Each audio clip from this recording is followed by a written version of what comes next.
আসসালামু আলাইকুম রহমতুল্লাহি ওয়াবারাকাত। মসজিদে নববীর সংলগ্ন পশ্চিম দিকে চমৎকার একটি মসজিদ, যা মসজিদে তুর্কি বা মসজিদে আম্বারিয়া নামে পরিচিত।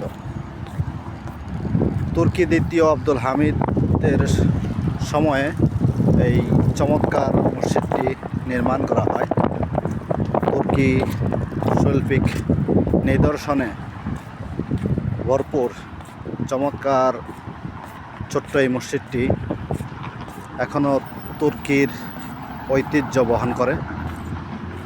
তুর্কি শাসনামলের কথা আমাদেরকে মনে করিয়ে দেয় যে দ্বিতীয় আব্দুল হামিদের সময়ে এটা নির্মাণ করা হয়। এটার নাম তুর্কি বা আম্বারিয়া মসজিদ হিসেবে পরিচিত।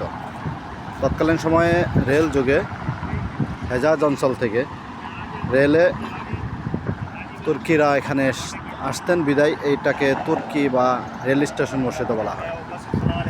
এই মসজিদটি মসজিদে নববীর ঠিক দক্ষিণ পশ্চিমে অবস্থিত এবং এখানে একটা রেল স্টেশনের সেই পুরাতন কাঠের রেলের অংশবিশেষও এখন এখানে আছে। ফলে তুর্কি হাজিরা অধিকাংশই হাজি এখানে এটা পরিদর্শনে আসেন, দেখতে আসেন। চমৎকার একটি মসজিদ, মাশাআল্লাহ, সুবহানাল্লাহ, আলহামদুলিল্লাহ।